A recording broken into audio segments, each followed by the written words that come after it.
todo esporte, com João Vitor Cirilo. No campo, na quadra, na piscina, no tatame, em todos os lugares. E aqui, no Itacast. Um abraço para você que se liga aqui no YouTube, no @Itatiaia Esporte, você das plataformas de áudio. Obrigado a todos pela audiência. Estamos chegando para mais uma semana de podcast Todo o Esporte, edição 199. Agradecendo a você que está acompanhando a gente e, claro, você que está com a gente. Um ótimo dia, ótima tarde, ótima noite, você que nos acompanha em qualquer horário. Você do YouTube já vai deixando o like, já vai participando no chat. Obrigado a você que acompanha o Todo Esporte semanalmente. Bom, o convidado de hoje é um cracaço, cara de seleção brasileira, sou fã desse cara, além de tudo, gente boa pra caramba, parceiro, que viveu muito tempo aqui em Belo Horizonte e segue vivendo em Minas Gerais. Vou conversar com ele, mas primeiro vou dar boa tarde para o Leonardo Parrella, mais uma vez nos ajudando nessa entrevista. Tudo bem, Parrella? Tudo bem, Cirilo. Um abraço para você, um abraço para todo mundo que está acompanhando aí. Sempre um prazer participar contigo aqui do Todo Esporte. Vamos conversar com o Isaac, esse craque da bola, fenômeno. Isaac Viana, central, seleção brasileira por muito tempo, craque do Praia Clube e uma campanha muito legal da equipe de Uberlândia nessa temporada. Isaac, prazer falar contigo, bom falar contigo de novo, obrigado por ter topado conversar com a gente. Ô João, Leonardo, boa tarde. Prazer todo meu, né? Mais uma vez estar aí com você. Acho que você acompanhou aí desde o início, quando eu cheguei lá no Cruzeiro. Mas agora a camisa é diferente, mas o papo aí interativo sempre é muito proveitoso, prazeroso aí de falar com você. Tamo junto, obrigado, Isaac. Acompanhei desde o começo mesmo, cara. Só chegada ao Sada Cruzeiro, depois passagem pelo Minas, agora frequentando Minas Gerais também, mas em uma outra cidade, em Uberlândia. Como é que tá sendo essa temporada para você, seguindo em Minas Gerais, mas num novo momento, um novo desafio e um novo projeto também que tem apresentado bons números nessa temporada, Isaac? Sim, Uberlândia, cara, sem comentários aí pela cidade. É uma cidade muito, muito gostosa de se viver. Fora também que tem um projeto aí muito vencedor com o feminino, né? Que foi implantado aí na temporada passada com o masculino. E agora vem colhendo os frutos, né? Se fortaleceu aí para a atual temporada. Então, vem fazer uma campanha aí onde a gente vem se firmando cada vez mais, muito a crescer, mas acredito que estamos no caminho certo. E, cara, como você falou, eu passei pelo Cruzeiro, pelo Minas, frequentando aí muito tempo os clubes mineiros, agora aqui no Praia. Um momento, assim, até diferente, não só na minha vida como atleta, mas na parte aí de família, tudo. Fui pai, né? 4 meses atrás, acabou ficando aí, minha família ficando, minha esposa e minha filha em Belo Horizonte. E eu vim para cá, mas com os pensamentos, coração em Belo Horizonte, mas com compromisso bem claro, com toda entrega aqui também para representar muito bem a camisa desse clube tão tradicional, né? Parabéns pelo novo momento pessoal também, acompanhamos aí pelas redes sociais. Que bom que tá na vida pessoal, tá tudo bem também. Parrella. Isaac, queria que você falasse um pouco pra gente de como que é ser essa referência, né, técnica de um dos times assim, em ascensão no cenário nacional. Se a gente vem ver você com um bom aproveitamento em quadra, no site da Superliga, inclusive, tá lá o seu ataque é o mais eficiente da Superliga. Queria que você falasse um pouco pra gente desse momento dentro de quadra e como que é essa construção de identidade num time novo. Então, essa é uma responsabilidade grande, né? Vim aí para um projeto novo que está aí em formação, né? Mas com uma ambição muito grande que é cada vez mais se firmar, né, num cenário aí em Superliga, no cenário nacional e fortificando ainda mais, trazendo jogadores que vão, não só eu, mas todos têm a sua responsabilidade de ser referência.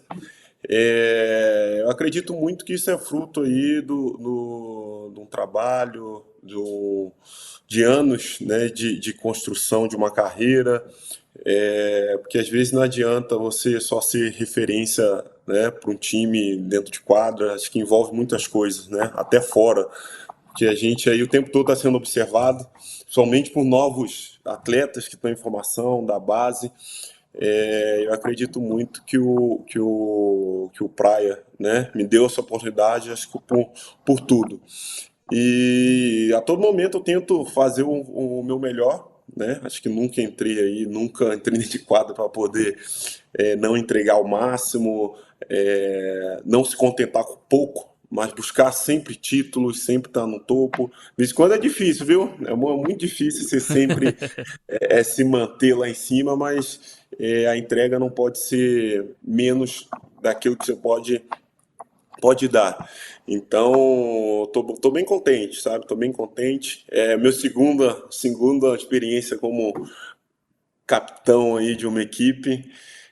Acredito que isso também foi uma coisa que eu conquistei ao longo da minha carreira, né? Essa confiança. Porque você está ali à frente, você está sendo referência dentro de quadra para tantos jogadores, né?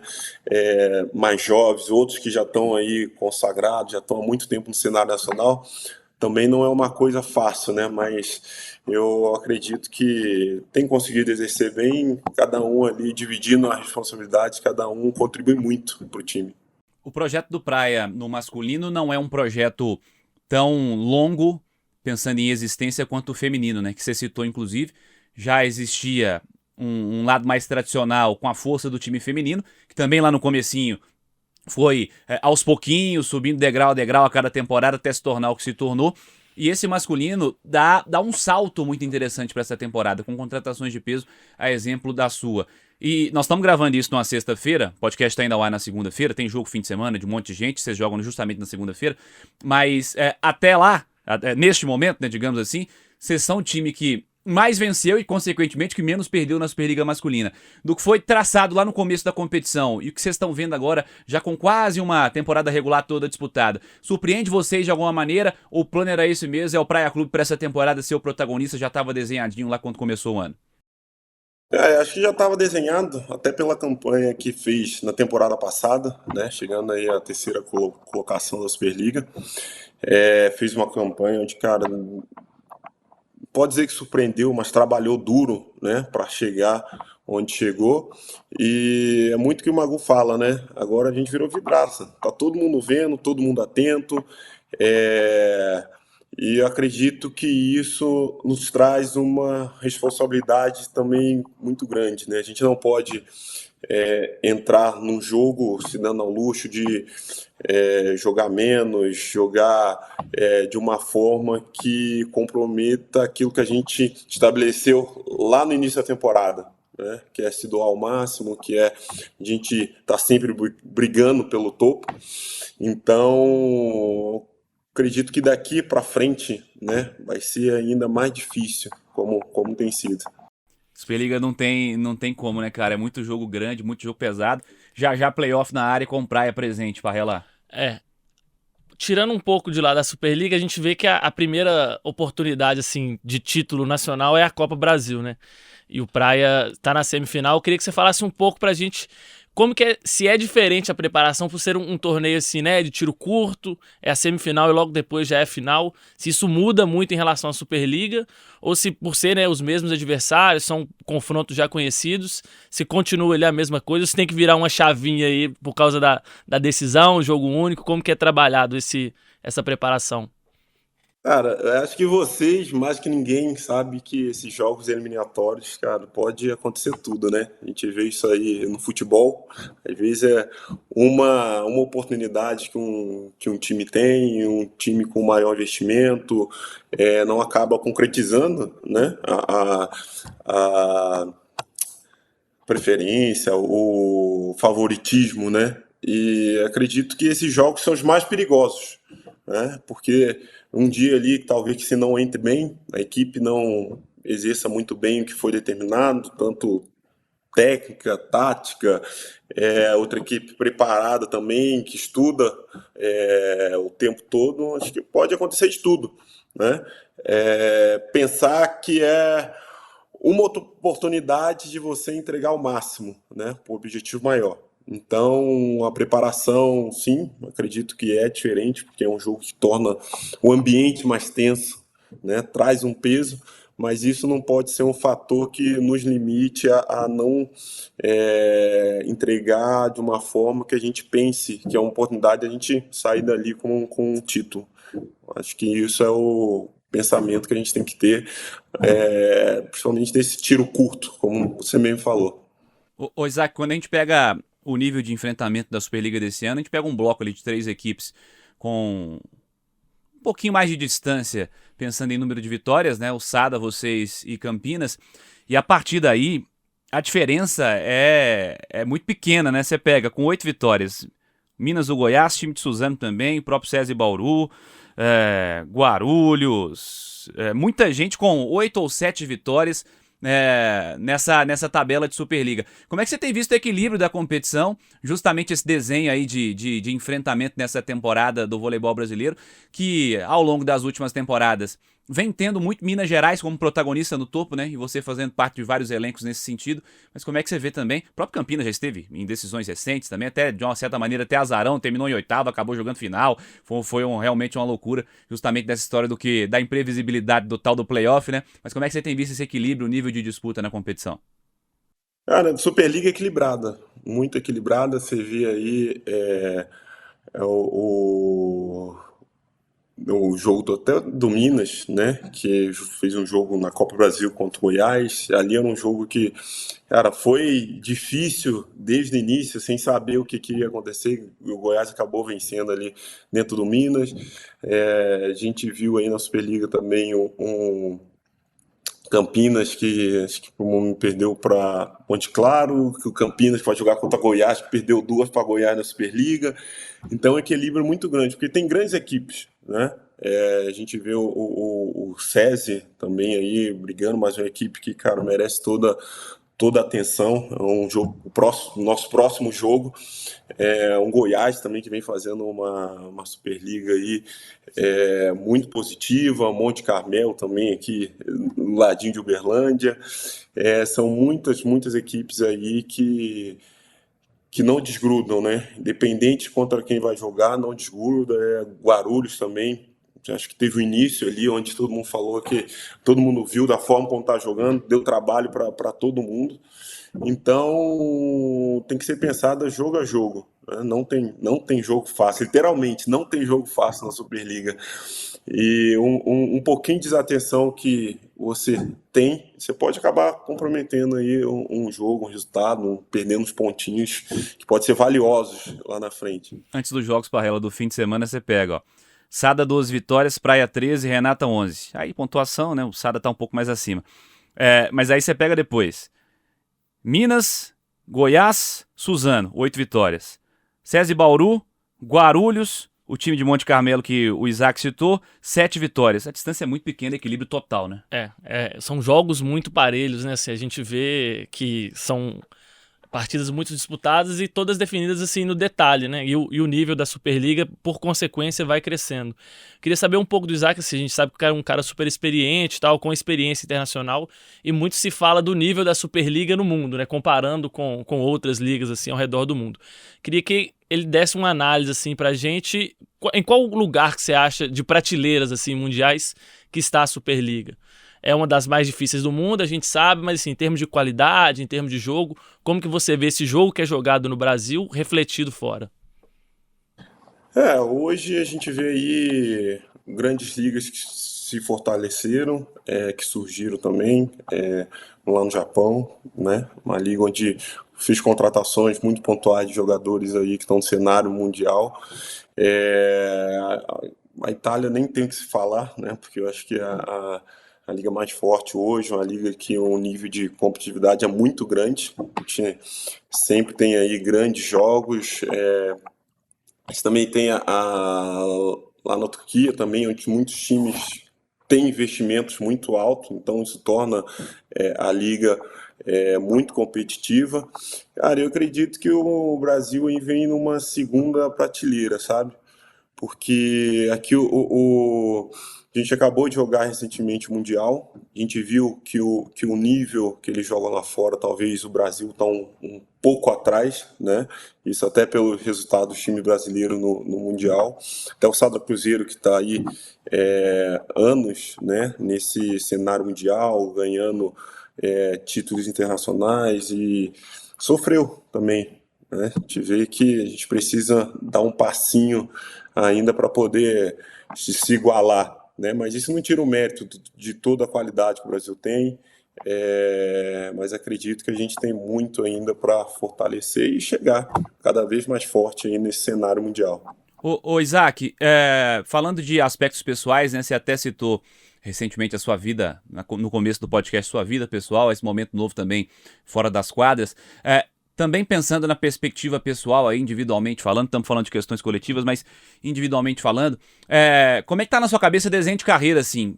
Porque você viveu agora a sua segunda participação olímpica, né, em 2024, e aliás foi uma participação olímpica que eu acredito que teve um sabor legal para você individualmente, não coletivamente, certamente vocês esperavam que o Brasil disputasse uma medalha mais adiante, mas individualmente porque você teve um problema nas costas, conseguiu se recuperar, voltou a ser um dos principais jogadores da sua posição no voleibol brasileiro, conquistou sua vaga para a seleção brasileira. Como é que tá seu desenho de carreira assim para os próximos anos também, para os próximos passos? Não sei se você já falou sobre seleção, se você já falou, eu te peço desculpa, mas queria te ouvir. Se tem alguma coisa desenhada na sua cabeça também, se você seguiria à disposição, ou se com esse novo fator de vida pessoal também, talvez um pouquinho focar mais do lado da família, porque a gente sabe como é que é a rotina para vocês, é uma loucura.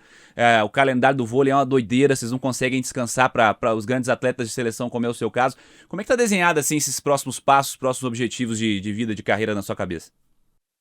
Então, cara, eu acho que Paris foi um momento assim muito marcante na minha vida, né? Vi de um problema onde eu não sabia como iria ser essa continuidade no voleibol, no esporte, e consegui ali superar, consegui ali participar de uma Olimpíada, que era o objetivo para mim também, né? Qualquer atleta, se tem uma chance de poder ir para uma Olimpíada, ele vai batalhar, vai buscar para poder estar lá, né? É o sonho de qualquer um e, cara, eu sou grato, sou muito feliz de ter participado.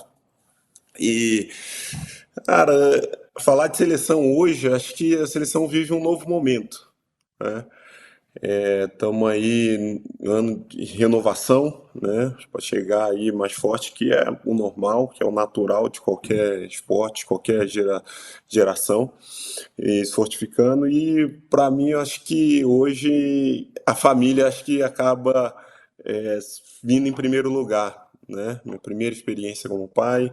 Já estou ausente agora porque eu estou vivendo aqui em Uberlândia, minha esposa em Belo Horizonte, então já perco muita coisa do dia a dia nesse processo aí de desenvolvimento, né, da minha filha. Não vejo muito, vejo mais por vídeo do que pessoalmente. E hoje eu penso assim, o tempo que eu tenho é tempo de qualidade para poder estar com ela, né? Esse tempo livre está sendo ocupado aí com ela ali compartilhando. Então acho que a seleção brasileira hoje fica ali um pouquinho em outros planos, né? Mas nada que não mude, né? Não sei como vai ser para frente, mas hoje o meu pensamento é esse, né? Tá bem focado aí na família. Pensando até na questão da longevidade, a gente vê o exemplo do Praia no feminino, né? Com atletas como a Denise, a Carol Gattas, que já passaram da casa dos 40 e continuam atuando em alto nível. O Isaac ainda não passou, o Isaac tem uma estradinha ainda. Vai demorar um cadinho dos 40 Vai demorar ainda. um cadinho ainda. Mas eu queria que ele falasse um pouco de como que é esse trabalho, principalmente no Praia, né? Para esticar essa longevidade dos atletas, que a gente vê que são jogos muito extensos, uma exigência física muito grande. E a partir do momento que se vai chegando, né, vai descendo a serra, né, a coisa fica um pouco mais complicada. Ainda não é o caso do Isaac, mas eu queria que ele falasse como que isso é trabalhado ali no Praia.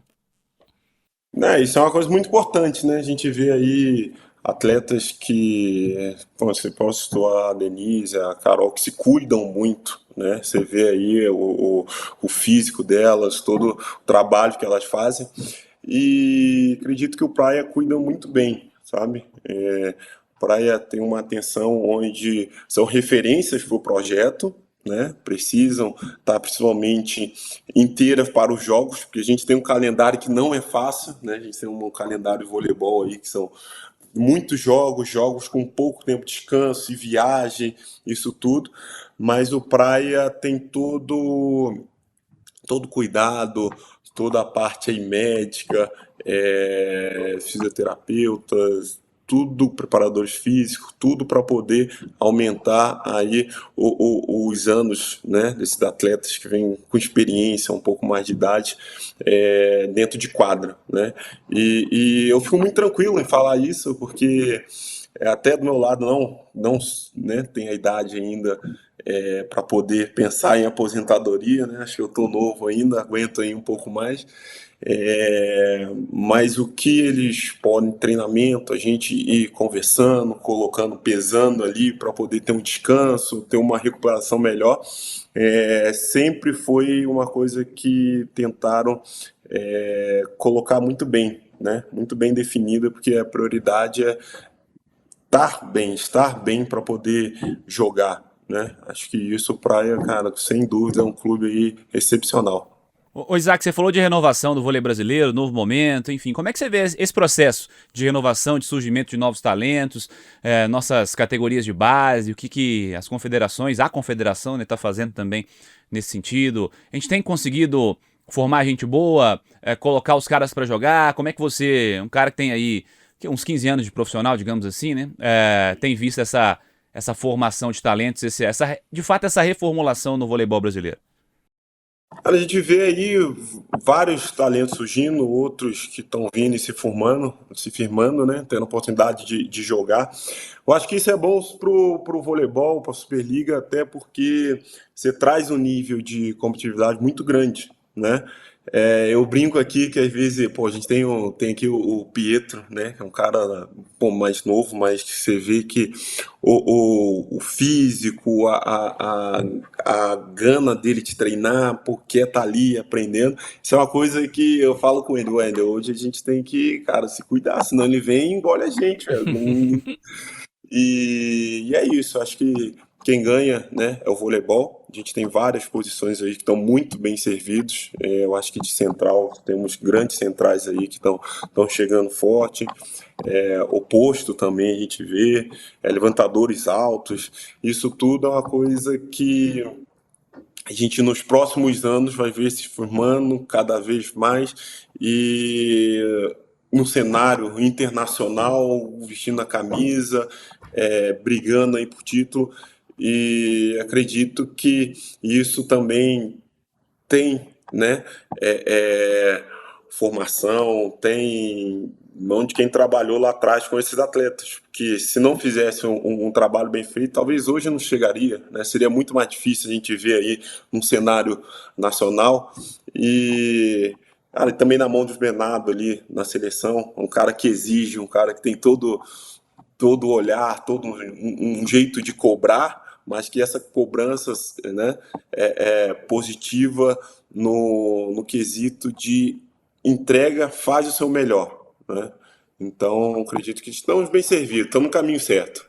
Que bom, Isaac. Isaac, mais uma vez, obrigado por falar com a gente, cara. E para fechar, o que seria o fim de temporada perfeito aí pro Isaac, pro Praia Clube? O que você quer observar lá em maio, quando terminar a temporada, e falar, opa, dá para imaginar um grande título pro Praia? É o sonho. E para você, na perspectiva individual, como é que você encara os últimos meses do ano aí?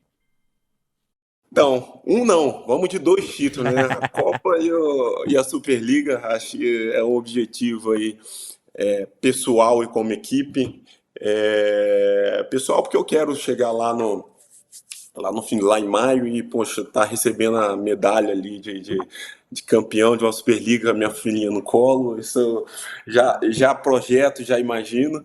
Mas eu acho que o independente, né, da gente ficar idealizando que vai ser lá na frente, tem que ser hoje, muito bem feito, a gente entregando o máximo, porque a temporada aí estamos no segundo turno, daqui a pouco playoff, daqui a pouco tá acabando e a gente não pode se lamentar pelo que fez hoje. Então o Praia Clube aí tá num bom momento, né? Estamos trabalhando para que permaneça e a gente consiga ainda aumentar o nosso nível de jogo e conquistar títulos. Acho que qualquer equipe aí que está jogando hoje em alto nível deseja conquistar títulos, que isso fortalece ainda mais os projetos. Isaac, sempre uma alegria falar com você. Saúde para você, para a esposa, para a filhinha. Que seja um fim de ano muito legal para você. Obrigado mais uma vez, meu irmão. Obrigado. Prazer todo meu. E quando precisar, é só chamar que estou às ordens. Esse Isaac, central, Seleção Brasileira, Central Olímpico, Central do Praia Clube, né? Eu ia falar Dentil Praia Clube de novo. Né? Dentil Praia Clube é o feminino. Central do Praia Clube de Uberlândia, é muito legal conversar com ele. Obrigado ao Praia pela gentileza em ceder o Isaac para conversar com a gente. Edição 199 do nosso podcast Todo Esporte. Muito legal conversar com caras do currículo, né, do Isaac. Caras que engrandecem muito o debate, né, Parrella? É isso. É sempre bom ter essa troca. A gente vê também esse lado dos atletas, como que eles enxergam as coisas. Realmente é bem interessante. Obrigado pela presença, Léo. Valeu, tamo junto. E esse é o Todo Esporte. Semana que vem tem mais, hein? Aqui no @Itatiaia Esporte. Peça o seu like no YouTube, vai participando com a gente. Quiser conferir todas as edições anteriores, está lá na capa do @Itatiaia Esporte. Todas as edições publicadas nesse canal, na aba Podcasts. Na plataforma de áudio está mais fácil também, no Spotify, no Deezer, onde você quiser acompanhar semanalmente o nosso podcast de Todo Esporte. Semana que vem tem mais edição 200. Um abraço a todos. Valeu, gente.